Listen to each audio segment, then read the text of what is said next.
Hello and welcome to what should be a fairly short video by my standards. By other channel standards it's probably quite long, but here we are. So basically my idea today is to look into whether it's worth making an old hi-fi, like the one that I've got behind me here, Bluetooth compatible. So what I mean by that is able to receive Bluetooth signals from like a phone or a tablet or a computer, and basically play them out of the speakers.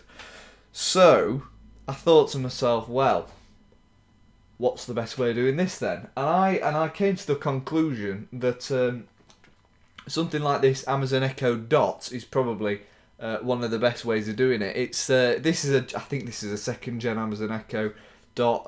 I put it in. I bought it many years ago, and it just sort of sat on my desk. And the sound quality isn't very good. So I thought, well, how can I improve that? And how can I also improve my hi-fi? And I thought, right, I'll plug it in. So that's what I'm going to be talking you through. This will also probably work for Google Play devices. I can't remember. Google Home, that's it. That'll probably also work for that. And also, if you don't really like the idea of having Mr. Bezos listening in on your conversations, then there are other options where you can just get like a normal Bluetooth receiver and that'll do the same thing just without the Alexa. Put my teeth in. The Alexa built-in sort of thing. So let's go into it. So what you're going to want to do is pick up a Bluetooth receiver or a smart device such as the Amazon Echo Dot or the Amazon Echo Input, which is probably better than this because it's not got a speaker on it and it's a lot cheaper. But basically any device that receives a Bluetooth signal or is like Alexa enabled or Amazon Home enabled, Google Home enabled, and has a 3.5mm headphone jack on the back is going to work. So pick up one of those. Now what you're going to want to do is get one of these leads, maybe a longer one. I've just got this short one for the purpose of this video, and I have got a longer one actually plugged into my hi-fi. So we're going to want to take this end, which is the 3.5mm the 3.5mm jack. Again, I need to put my teeth in, and just plug it into there like so, and then the other end will go into the back of your hi-fi. So these are the standard RCA leads. So what you want is a 3.5mm headphone jack to RCA cable. Fairly easy to find. There's plenty on Amazon and eBay and Wish probably if you want to get scammed. And then for power, most of these devices, the smaller ones like this one, and I think even the Echo Studio downstairs takes USB. So you just plug in your mini USB cable, and you're ready to go. That's all powered up. It's really simple. And then you just position it wherever you want it. Originally, I had mine round the back, so I couldn't see it. But then I decided that was a bit silly because it might activate and I not realise, and then accidentally it'll call my nan or something. And I don't want that, so I put it on the top now, and it looks quite, it looks pleasing to mine eye. But yeah, so that's basically how you set it up. And then obviously you've got all the rigmarole of setting up a smart device like that. Bluetooth your phone to it, and bish bash bosh, you've done. So I'm fully aware that is a bit of a crash course in how to do it, but I don't want to overcomplicate this video because I know that there'll probably be people watching it who aren't very technically savvy. And if that's the case, I hope I've made it really obvious how you do this. What are the results? The results are basically, now I've got a 1980s hi-fi which is Alexa enabled. I'm sorry if that's just set off your Amazon Echo. And furthermore, it's just convenient, you know what I mean? Sometimes, I love my CD collection and my record collection, but sometimes I just want to sit there and listen to a playlist I've made on my telephone. So I can do that now using the Amazon Echo. Yeah, I probably could have done that by wiring an aux cord in and things, but it's complicated. You have to muck around the back. This, I just press Bluetooth pairing and everything's done.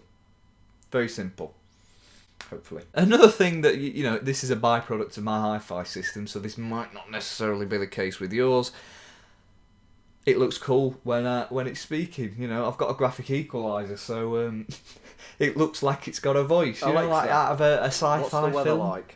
You know, where the AI's got like a little thing to show it speaking. It looks like that. So it's a simple pleasure, I'll admit, but I quite like it. So it's staying. So let's get on to the conclusion of the video. Basically, is it worth it? Definitely. It's definitely worth doing. It'll cost you next to nothing compared to getting an Amazon Echo like the standard one or the Amazon Echo Studio. You know, those two devices are very expensive, and this is, you know, less than 50 quid just to upgrade your existing HiFi setup to be Alexa enabled and Bluetooth enabled. So it's definitely worth doing. You know, the world is moving away from these physical formats, unfortunately, although I think CDs are going to come back very soon, so get collecting while you still can. Much in the same way records have. I think that's the natural progression. There's a video pending on that.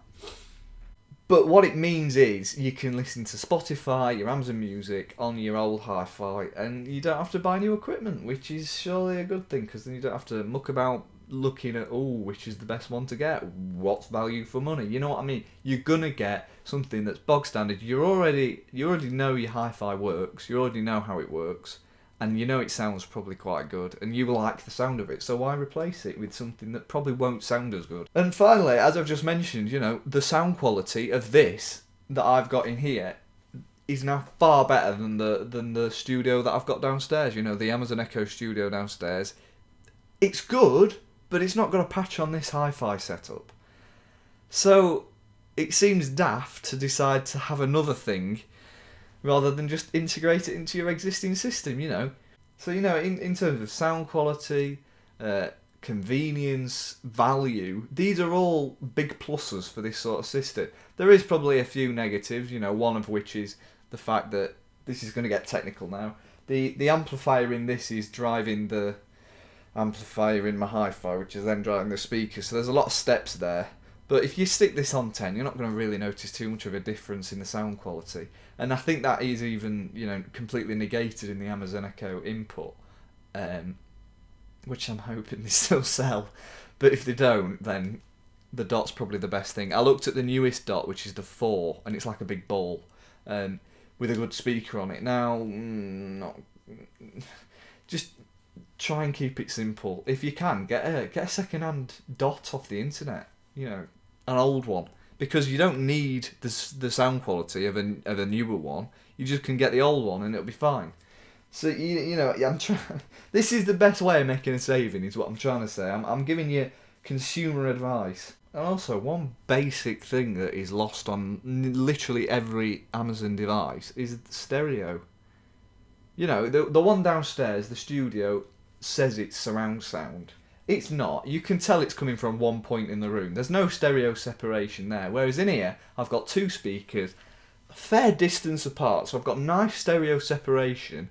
So it sounds good. You've got those, you know, the sound surrounds you as opposed to coming from one spot and bouncing off walls. When it doesn't really bounce off the walls. That's the thing. It doesn't work. It's like Atmos. It's trying to be as Dolby Atmos, but it's not. The one down, yeah, I'll do a review of it one day, but as you can tell, it probably won't be a great one. But I think I shall call it there. I hope you've enjoyed this quick, informative video. If it has helped you, please do let me know, as that will make me a happy boy. But other than that, all I have to say is thank you very much for watching. Make sure you do subscribe if you've enjoyed the video, and I shall see you in the next one in a bit.